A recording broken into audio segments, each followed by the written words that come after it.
Hello everyone, मैं ऋतिक आप सभी का स्वागत करता हूं स्ट्रेट स्टडी चैनल पर। आज की इस वीडियो में मैं आपको भारत की झीलें लेक्स ऑफ इंडिया के बारे में बताऊंगा।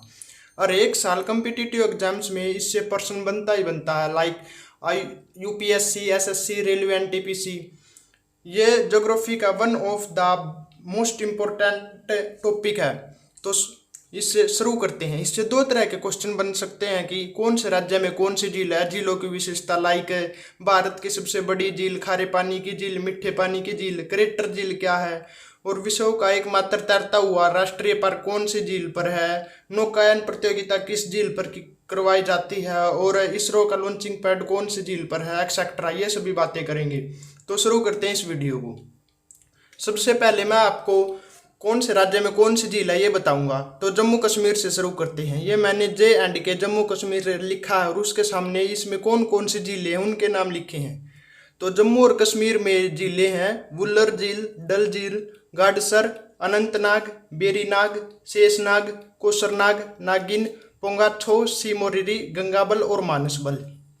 आप देख रहे हैं कि जिनके पीछे नाग है वो झीलें जम्मू और कश्मीर में मिलती हैं। तो इसके अलावा जिनके पीछे नाग नहीं है वे भी झीलें जम्मू कश्मीर में, जैसे वुल्लर झील, डल झील, गाडसर। लेकिन आपको ध्यान देना है कि ये जो पोंगाछो और सीमोरिरी है ये अब लद्दाख क्षेत्र में पड़ती है। आप सभी को पता है कि अब इनसे जम्मू कश्मीर से एक लद्दाख अलग केंद्र शासित प्रदेश बनाया गया है। इसमें ये दो झीलें पड़ती है, पोंगाछो और सीमोरिरी।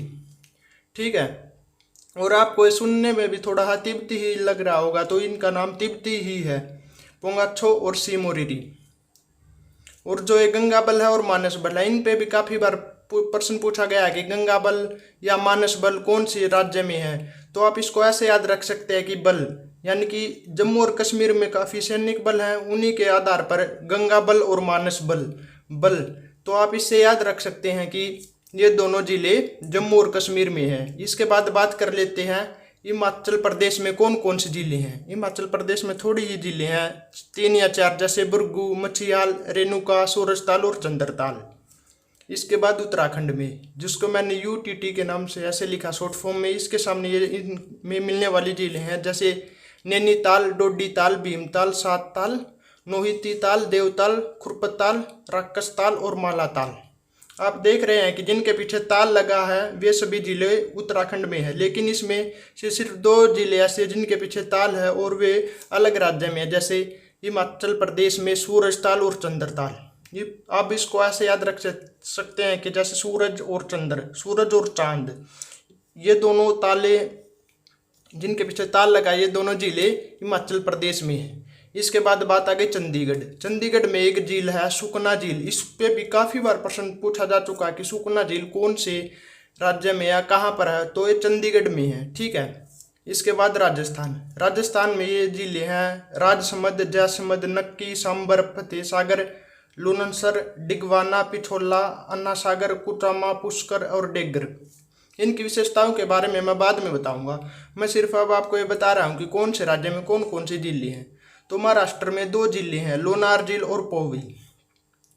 सभी को ये पता तो रहता है कि लोनार झील कहाँ पे है, वो तो महाराष्ट्र में है। लेकिन पीछे 2 या 3 बार ये प्रश्न पूछा गया है कि पोवई झील कौन से राज्य में है। तो आपको ये भी ध्यान रखना कि पोवई झील भी महाराष्ट्र में, इसमें 2 ही झीलें मुख्य रूप से।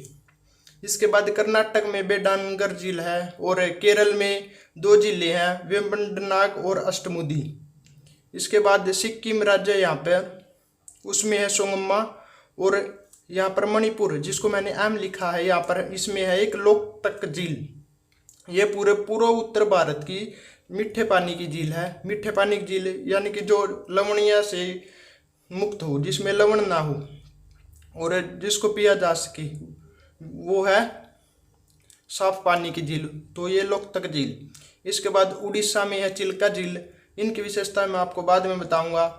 अब पहले ये यहाँ पर पूरा आंध्र प्रदेश था, लेकिन अब तेलंगाना लगा हुआ है, तो उसमें आ गई हैं 2 जिले, हुसैन सागर और नागार्जुन सागर भी हैं तेलंगाना में। और आंध्र प्रदेश में 2 जिले हैं, कोलेरू और पुलिकट। और तमिलनाडु में यहाँ पर है तमिलनाडु, इसमें है कोडाइनकल और काली वैली। ठीक है। अब हम अपनी वीडियो का नेक्स्ट टॉपिक में पर बात कर लेते हैं, जिसमें से प्रश्न पूछे जाते और पूछे जाते रहेंगे विशेषताओं पर, तो आपको याद लिखते जाना है या आप याद भी रख सकते हैं कि भारत की सबसे बड़ी खारे पानी की झील कौन सी है, वो है चिल्का झील। और चिल्का झील कहाँ पर है, उड़ीसा राज्य में। ठीक है, जो चिल्का झील है ये एक लेंगुन झील है। लेंगुन झील से क्या मतलब है, यानी कि ये एक खारे पानी की झील है। ठीक है, और यहाँ पर मैंने थोड़ा अंदर की तरफ ऐसे किया, यहाँ पर है चिल्का झील, जैसे ये होगा ऐसे ऐसे, ये यहाँ पर ये चिल्का झील। ठीक है, और चिल्का झील मैंने क्या बताया कि ये एक लेंगुन झील है। लेंगुन झील का पानी खारा होता है, यानी कि यहाँ पर भारत के पूर्व में कौन सा खाड़ी है, बंगाल की खाड़ी। ठीक है, बंगाल की खाड़ी है। बंगाल की खाड़ी का पानी लवणीय है, ठीक है, खारा है, और इसके पानी से मिलता रहता है, इसी कारण ये एक लेंगुन झील है। तो चिल्का भारत की सबसे बड़ी खारे पानी की झील है और ये उड़ीसा राज्य में है, और ये एक लेंगुन झील है। भारत में जो लेंगुन झील है ये मुख्यतः पाँच हैं। ठीक है, दक्षिण में ये 5 हैं। एक में तो चिल्का, और इसके बाद है आंध्र प्रदेश की कोलेरू और पुलिकट। ये दोनों जिले भी क्या है, लेंगुन जिले हैं। कोलेरू यहाँ पर है आंध्र प्रदेश में। कोलेरू की क्या विशेषता है, ये कृष्णा और गोदावरी नदी डेल्टा के बीच में है। ठीक है, और इसके बाद पुलिकट। पुलिकट पूरे भारत की दूसरे नंबर पर सबसे बड़ी खारे पानी की झील है पुलिकट। इसके बाद बात आ जाती है केरल पर। केरल में 2 जिले हैं, ये दोनों जिले लवणीय हैं।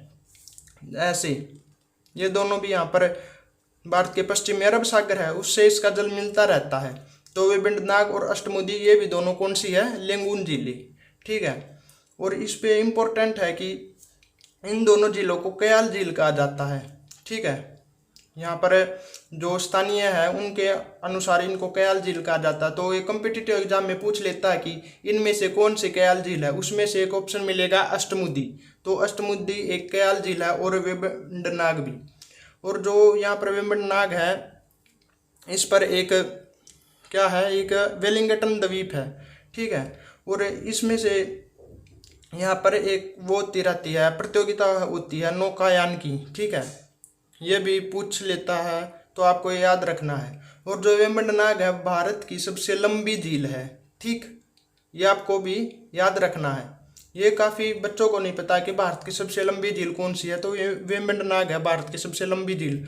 और वेम्बनाड झील को कोच्चि झील के नाम से भी जाना जाता है। ठीक है, और जो आंध्र प्रदेश में झील है कोलेरू और पुलिकट। ठीक है, जो पुलिकट झील है ये आंध्र प्रदेश और तमिलनाडु की सीमा पर है, और इसी पर इसरो का एक अंतरिक्ष केंद्र स्थित है, जिसको क्या किस नाम से भी जाना जाता है, उसको कहा जाता है कि सतीश धवन इसरो का यहाँ पर लॉन्चिंग पैड है। ठीक है, अरिकोटा द्वीप पर है, पुलिकट द्वीप पर एक अरिकोटा द्वीप है जिस पर इसरो का लॉन्चिंग पैड सतीश धवन है। ठीक है, ये इंपॉर्टेंट बातें मैं आपको बता रहा हूँ, आपको ध्यान रखनी है। ठीक है, इसके बाद आ जाती है महाराष्ट्र। महाराष्ट्र में जो झील है लोनार, ये क्रेटर झील है। क्रेटर का मतलब क्या होता है, यानी कि जो महाराष्ट्र में पहले बहुत साल करोड़ों साल पहले यहाँ पर ज्वालामुखी थी। ठीक है, और ज्वालामुखी लावे से ऐसे चट्टान का रूप ले लेती है, और जो सक्रिय ज्वालामुखी थी 4 या 6 साल में से लावा निकलता है। तो यहाँ पर ये ऐसे नली है जो भूगर्भ से जुड़ी हुई, इससे लावा ऊपर की तरफ आता है और यहाँ पर एकदम से फूट जाता है। ठीक है, और यहाँ पर ऐसा गड्ढा बन जाता है। ऐसा जब बारिश होती है तो इसमें पानी का भर जाता है, तो जो लोनार झील है वो एक क्रेटर झील है, इसको क्रेटर कहा जाता है। ठीक है, इसके बाद बात कर लेते हैं राजस्थान पर। राजस्थान पर जो भी झीलें हैं ज़्यादातर, राजस्थान की झीलें ज़्यादातर हैं, जितनी भी झीलें हैं सारी लवणीय हैं। ठीक है, और इनका निर्माण पवनों ने किया है। इसका मतलब क्या हुआ, पवनों ने किया। राजस्थान एक मरुस्थल है, इसमें काफ़ी मिट्टी है। ठीक है, और जब यहाँ पर हवाएं चलती हैं तो जो मिट्टी उड़ जाती है और वहाँ पर गड्ढे का समान ऐसे रूप ले लेती है, इसमें बारिश होती है तो ये पानी का भर जाता है। तब इन झीलों का निर्माण हुआ। तो पवनों ने ज़्यादातर इन झीलों का निर्माण किया है, ठीक है। और मैंने आपको बताया कि ये ज़्यादा लवणीय है, तो यहाँ पर तो चारों तरफ ज़मीन है, यहाँ पर तो समुद्र से भी नहीं जुड़ी हुई है झीलें, फिर भी लवणीय कैसे हुई? तो यहाँ पर पहले आपको पता होगा कि 33 सागर था, ठीक है। 33 सागर बाद में भारत उत्तर पूर्व की दिशा की ओर प्रवाहित हो रहा है, तो इन क्रियाओं से 33 सागर सिकुड़ा और यहाँ पर हिमालय पर्वत का निर्माण हुआ। ये एक अलग टॉपिक है, ठीक है। मैं सिर्फ आपको बता रहा हूँ यहाँ पर 33 सागर था और वो बाद में सूखा, तो जब बारिश हुई उसका लवण इनके साथ मिल गया, तो इसी कारण ही इनका जल क्या है, लवणीय जल है, ठीक है। और फिर बात कर लेते हैं कि भारत की एकमात्र झील जिस पर क्या है तैरता हुआ राष्ट्रीय पार्क है, तो है लोकतक झील म्यांमार की, और ये पूर्व उत्तर भारत की सबसे मीठे पानी की झील है, ठीक है। इस पर जो भारत का एकमात्र या विश्व का एकमात्र तैरता हुआ राष्ट्रीय पार्क है केबुल लामजाओ। ये आपको बहुत याद रखना है, कम से कम ये 8 से 10 बार पूछा जा चुका ऑल ओवर इंडिया में, ठीक है। तो काफ़ी ज़्यादा इंपॉर्टेंट पॉइंट है। इसके बाद बात कर लेते हैं कि भारत की सबसे बड़ी मीठे पानी की झील सबसे बड़ी कहाँ पर है, तो वह है वुल्लर झील, ठीक है। वुल्लर झील भारत की सबसे बड़ी मीठे पानी की झील है, ठीक है। तो अब आपको मैं 1-2 पॉइंट और बता देता हूँ कि जो वुल्लर झील है, इससे भी पूछ लेता है कि वुल्लर झील कैसी है, गोखुर झील है। तो ये गोखुर झील क्या है, ये मैं आपको बताऊंगा, ठीक है। तो आपको पता है कि भारत का जो उत्तरी भाग है ये मैदानी है, और जो यहाँ पर नदियाँ हैं वो मैदानी क्षेत्रों में जाकर विसर्पण सांप की तरह से मुड़ जाती हैं, ठीक है। तो और ये तो इसका प्रथम चरण, और बाद में ऐसे बहुत ज़्यादा ऐसे मुड़ जाती हैं, ठीक है। ऐसे चौड़ाई में है ऐसी, ठीक है।